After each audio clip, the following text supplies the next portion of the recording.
दोस्तों ये वीडियो एक ऐसी सीरीज का पार्ट है ना जिसका मुझे पर्सनली बेसब्री से इंतजार था, क्योंकि भाई इस सीरीज में हम बात करेंगे भाई फुटबॉल के बारे में। फुटबॉल के बेसिक्स को हम समझेंगे, फुटबॉल के बारे में हर चीज़ हम इस सीरीज में समझने वाले हैं। और ये वीडियो मैं अभी इसलिए डाल रहा हूँ क्योंकि आप में से बहुत सारे लोग होंगे जो वर्ल्ड कप को देखना चाहेंगे, जो अपनी फेवरेट टीम को सपोर्ट करना चाहोगे, लेकिन भाई फुटबॉल आपको समझ में नहीं आता है। फुटबॉल आप देखते हो तो आपको नींद आती है, वो इसलिए क्योंकि आपको फुटबॉल के बेसिक्स क्लियर नहीं है। एक बार आप फुटबॉल के बेसिक समझ लोगे ना, तो फिर आपके लिए भाई फुटबॉल को एंजॉय करना बहुत आसान हो जाएगा, क्योंकि ये गेम बहुत ब्यूटीफुल है। बस आप एक बार इसको समझने लगो। तो हम इस वीडियो में वही काम करने वाले हैं। हम कोशिश करेंगे सिंपल से सिंपल वर्ड्स में आपको बेसिक चीज़ें समझाने की। जैसे हो गई भाई फॉर्मेशन की बात करें, प्लेयर पोजीशनिंग की बात करें, इसके बाद हम बात करेंगे पिच में क्या कैसे प्लेयर अपने आप को पोजीशन करते हैं, क्या पिच डिवाइडेड होती है, दो तीन टाइप से डिवाइडेड होती है पिच भाई, कोचेस कैसे प्लेयर्स को इंस्ट्रक्ट करते हैं। ये सारी चीज़ें हम इस वीडियो में देखने वाले हैं आगे। तो अब बने रहिए अंत तक इस वीडियो में। और अभी तक चैनल को सब्सक्राइब नहीं किया है, सब्सक्राइब कर लो भाई, किस बात की देरी है। वीडियो को लाइक करके जाना, अगर पसंद आती है तो कमेंट में सजेस्ट करके जाना कि नेक्स्ट वीडियो किस टॉपिक पर बनाई जाए।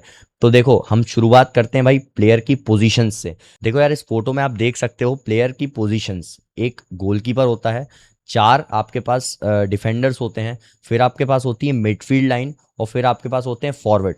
तो ये चार बेसिकली पोजीशंस होती हैं, ऊपर ऊपर से मोटा मोटा समझें तो। जिसमें से भाई गोलकीपर का रोल क्या होता है? गोलकीपर का रोल बहुत सिंपल है।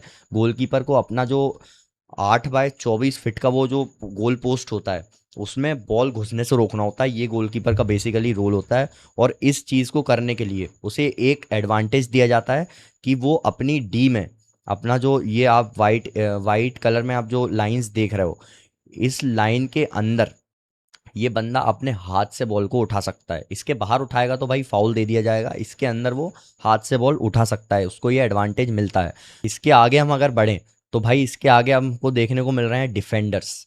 डिफेंडर्स का क्या काम होता है? डिफेंडर्स का भी एक सिंपल सा काम होता है भाई, मोटा मोटा अगर हम देखें तो उनको भाई गोलकीपर तक बॉल जाने से रोकनी होती है। हालांकि मॉडर्न टाइम्स में और भी ज़्यादा काम बढ़ गया है सेंटर बैक्स का, फुल बैक्स का, लेकिन भाई इनका बेसिकली यही काम होता है। और इसमें ये अगर 4-4-2 की मोस्ट पॉपुलर फॉर्मेशन हम जिसको कहते हैं, वो अगर देखें तो इसमें भाई दो सेंटर बैक्स होते हैं जो प्रॉपर डिफेंसिव स्ट्रक्चर प्रोवाइड करते हैं किसी भी टीम को। इसके बाद दो होते हैं फुल बैक्स। अब ये जो फुल बैक्स हैं इनको हम विंग बैक्स भी कहते हैं एट टाइम्स। तो वो क्यों कहते हैं, किस टाइम में कहते हैं, वो हम आगे देखेंगे। अभी अभी इस फॉर्मेशन में हम इनको फुल बैक्स ही कहेंगे। इसके आगे जो लाइन होती है इसको हम बोलते हैं मिडफील्ड लाइन। और ये मिडफील्ड जो होती है ना, ये भाई डिफेंस और अटैक को कनेक्ट करती है, डिफेंस और अटैक को जोड़ के रखती है। डिफेंस से बॉल रिसीव करके अटैक में सर्कुलेट करती है ये लाइन। तो मिडफील्ड का ये काम होता है। और इसके आगे भाई फॉरवर्ड लाइन, जो बेसिकली सिंपल लैंग्वेज में इनका काम होता है गोल स्कोर करना। तो ये रहे भाई प्लेयर्स के पोजीशंस डिफरेंट डिफरेंट एरियाज में। अब हम अगर देखें आगे बढ़ के, तो भाई फुल बैक्स को डिफरेंट डिफरेंट तरीके से बुलाया जाता है। पहला तो हमने फुल बैक ही बोल दिया। जब 4-4-2 के फॉर्मेशन में ये लोग खेलते हैं तो इनका काम होता है बेसिकली डिफेंड करना, क्योंकि इनके आगे दो विंगर्स ऑलरेडी होते हैं दोनों ही साइड पे। तो इसलिए इनका प्राइमरी रोल होता है डिफेंड करना। बट रीसेंट टाइम्स में फुल बैक्स को थोड़ा हायर अप पोजीशन में भी चढ़ के अटैक में भी हेल्प करने का रोल दिया जाता है एट टाइम्स, लेकिन मोस्टली प्राइमरी काम इनका डिफेंड करना है। इनकी पोजीशनिंग अगर हम देखेंगे तो थोड़ी डाउन द पिच होती है। अगर हम बात करें विंग बैक्स की, तो भाई विंग बैक्स उन फॉर्मेशन में होते हैं जहाँ पे आप बैक थ्री की फॉर्मेशन खिलाते हो, जहाँ पे आपके पास तीन सेंटर बैक्स होते हैं। इस फॉर्मेशन में बेसिकली क्या होता है ना कि आपके जो साइड में प्लेयर्स खेल रहे होते हैं वो आपके थोड़ा पोजीशन हायर अप करते हैं, इसलिए हम इनको विंग बैक्स कह देते हैं, क्योंकि ये एज अ विंगर भी काम करते हैं और एज अ फुल बैक भी काम करते हैं। तो इसलिए भाई इनका काम वैसा होता है। और ये प्लेयर जो होता है ना, सबसे ज़्यादा स्टेमिना इस प्लेयर में होना, क्योंकि भाई ये डिफेंडिंग फेजेस में डिफेंस भी करेगा और अटैकिंग फेजेस में अटैक में भी हेल्प करेगा, क्योंकि यहाँ पे आपके पास विंगर नहीं है कोई। तो ये भाई फुल बैक और विंग बैक में डिफरेंस। इसके बाद अगर हम देखें तो भाई डिफरेंट टाइप के मिडफील्डर्स को क्या बोलते हैं। यहाँ पे देखो तीन टाइप के मिडफील्डर्स हम बेसिकली समझ सकते हैं। एक डिफेंसिव मिडफील्डर होता है, एक सेंट्रल मिडफील्डर होता है, और एक होता है अटैकिंग मिडफील्डर।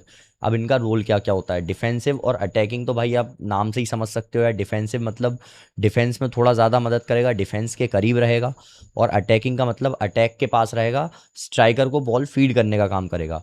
बट यहाँ पे जो सबसे इम्पोर्टेंट रोल होता है वो होता है भाई सेंट्रल मिडफील्डर का, क्योंकि ये बंदा जो होता है ना, ये बॉल को सर्कुलेट करता है, ये गेम का टेम्पो कंट्रोल करता है, बॉल को भाई डिफेंस से लेके अटैक तक, ये मतलब बेसिकली एक बॉक्स टू बॉक्स प्लेयर होता है जो अपने बॉक्स से लेके ओपोनेंट के बॉक्स तक ऑपरेट करता है।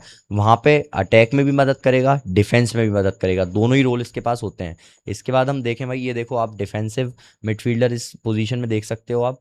इसके बाद आप अटैकिंग मिडफील्डर को, जिसको हम कैम भी बोलते हैं, सेंट्रल अटैकिंग मिडफील्डर हम कहते हैं जिसको, उसको आप इस पोजीशन में देख सकते हो। अब बात करें हम पिवट्स की, तो भाई देखो पिवट्स बेसिकली क्या होते हैं ना, अब सिंपल टर्म्स में अगर मैं बोलूं तो एक पिवट वो होता है जिसके अराउंड सारी चीज़ें वर्क करती हैं ऑन द पिच, जिसके अराउंड आपकी पूरी टीम घूमेगी, सर्कुलेट करेगी, सारे काम उसके ही अराउंड होंगे। इसमें आप देखो भाई दो टाइप के पिवट्स होते हैं, एक सिंगल पिवट, इस इमेज में आप सिंगल पिवट देख रहे हो। ये बंदा क्या करेगा, डिफेंस में बॉल लेगा, लेफ्ट डिफेंस से बॉल लेगा, राइट साइड में बॉल लेगा, और उन बॉल को फिर सर्कुलेट करेगा, फॉरवर्ड में फेंकेगा उन बॉल्स को। ये बेसिकली सिंगल पिवट का काम होता है। और एक मॉडर्न टाइम में जो बहुत ज़्यादा बढ़ रहा है उसे डबल पिवट कहते हैं भाई। इसमें एक नंबर 6 होता है और एक नंबर 8 होता है। अब इनकी नंबर क्या है, क्यों है भाई, ये हम अगली वीडियो में देखेंगे, लंबा एक्सप्लेनेशन हो जाएगा। अभी आप ये समझ लो कि नंबर 6 बेसिकली डिफेंसिव मिडफील्डर होता है, और नंबर 8 जो होता है एक box to box central midfielder होता है, जिसका काम होता है गेम का टेम्पो कंट्रोल करना। तो भाई हम जैसे नंबर 8 हम देख लें भाई, टोनी क्रूस हो जाता है अपना, नंबर 6 अपना रॉदरी टाइप का प्लेयर हो जाता है। तो ये होता है भाई डबल पिवट और सिंगल पिवट। इसके बाद हम आगे बढ़ें तो हम देखेंगे भाई फॉर्मेशंस के बारे में। फॉर्मेशंस में हमने शुरुआत तो करी थी 4-4-2 की फॉर्मेशन से, बट 4-4-2 में भी अलग अलग टाइप के वेरिएशंस हो सकते हैं आपके लिए, वो हम आगे देखेंगे। अभी हम बात करते हैं भाई 4-3-3 की फॉर्मेशन के बारे में।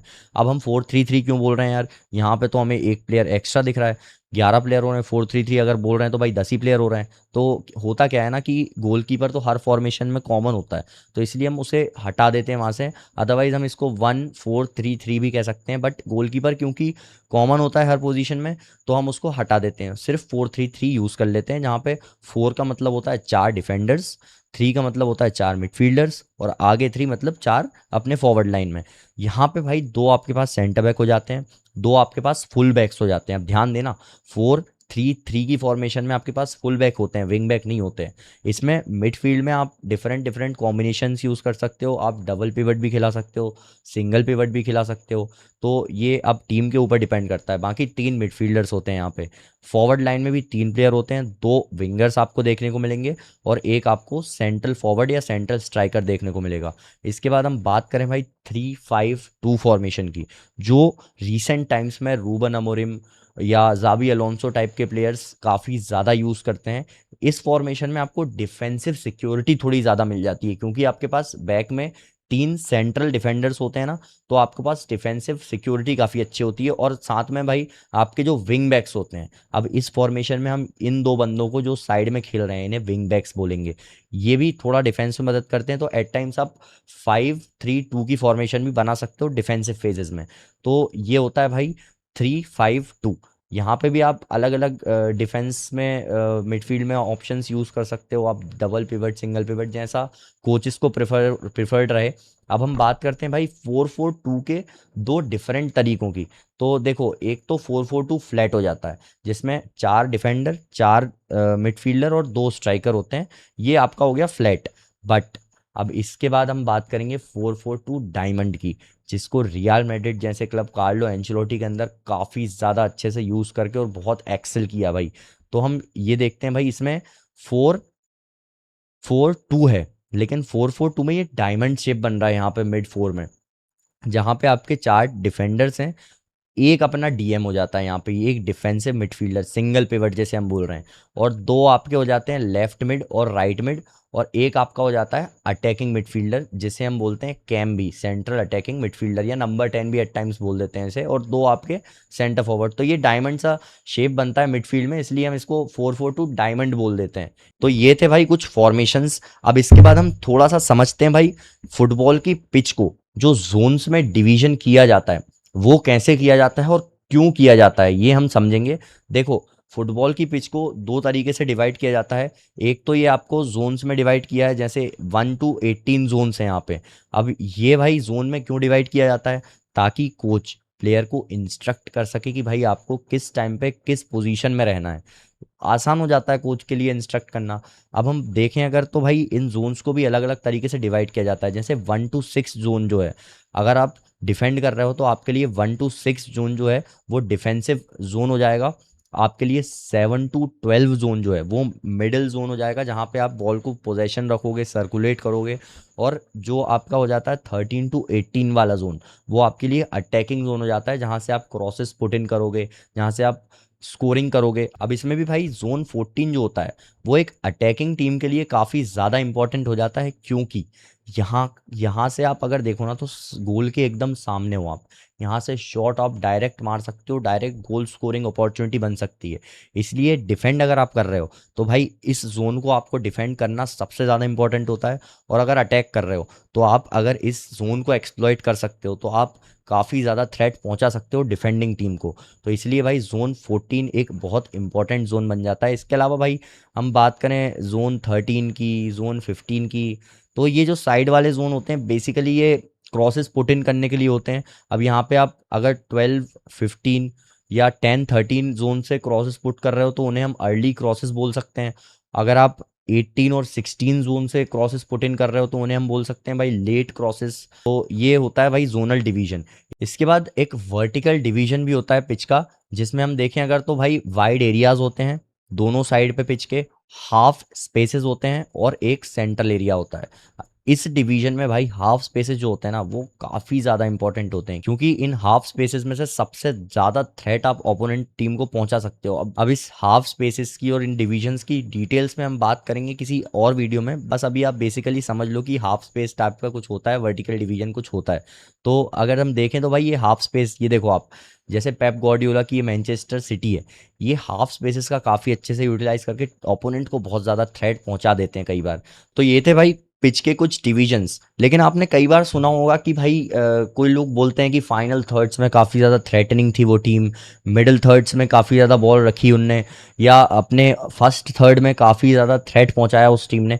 तो ये थर्ड्स होते क्या हैं बेसिकली, तो यार देखो क्या होते हैं ना थर्ड्स। फर्स्ट थर्ड जो होता है आप इसमें देख सकते हो, जो ऑरेंज कलर से पेंटेड है उसे हम फर्स्ट थर्ड बोलते हैं या डिफेंडिंग थर्ड बोलते हैं, जिसमें भाई एक टीम डिफेंडिंग करती है। इसके आगे आप ब्लू में अगर देखो तो ये जो है मिडिल थर्ड है। यहाँ पे आप बॉल का पोजेशन होल्ड करना चाहते हो, यहाँ पे आप बॉल को कंट्रोल करना चाहते हो, यहाँ पे आपके मिडफील्डर्स ऑपरेट करते हैं। और फिर आता है भाई आपका फाइनल थर्ड या फिर अटैकिंग थर्ड भी हम जिसे बोलते हैं, जहाँ से आप गोल्स स्कोर करते हो। तो अगर आपसे नेक्स्ट टाइम कोई बोले कि भाई फाइनल थर्ड में वो टीम बहुत ज़्यादा बेहतरीन थी या फाइनल थर्ड में वहाँ पे कॉम्बिनेशन नहीं बन रहा था, तो आप समझ जाना भाई वो अटैकिंग गेम की बात कर रहा है किसी भी टीम के। तो ये थे दोस्तों कुछ फुटबॉल के बेसिक्स, जिन्हें समझ के आप अगली बार फुटबॉल का मैच जब देखोगे, ये सारी बातें अगर ध्यान रखोगे ना मन में, तो भाई फुटबॉल आपको बहुत प्यारा लगने लगेगा। और मेरे दोस्तों, फुटबॉल को और अच्छे से समझने के लिए, फुटबॉल को और बेहतरीन तरीके से एंजॉय करने के लिए चैनल को सब्सक्राइब कर लो, क्योंकि भाई पूरे वर्ल्ड कप के दौरान मैंने ये प्रण लिया है 104 मैचेस होंगे और 104 मैचेस का रील्स के थ्रू, शॉर्ट्स के थ्रू मैं हर एक मैच का एनालिसिस करना चाहूँगा, हर एक मैच में अपना इनपुट देना चाहूँगा। हर एक मैच को मैं देख कर, कहीं से रिव्यू पढ़कर या कहीं से हाईलाइट देख कर नहीं, हर एक मैच में देखूंगा खुद से और उसका भाई एनालिसिस करूंगा। तो अगर आप नए हो इस चैनल पे तो चैनल को सब्सक्राइब कर लो, वीडियो को लाइक कर दो। मैं मिलता हूं आपको अगली वीडियो में, तब तक के लिए tata bye bye, see you in next video guys.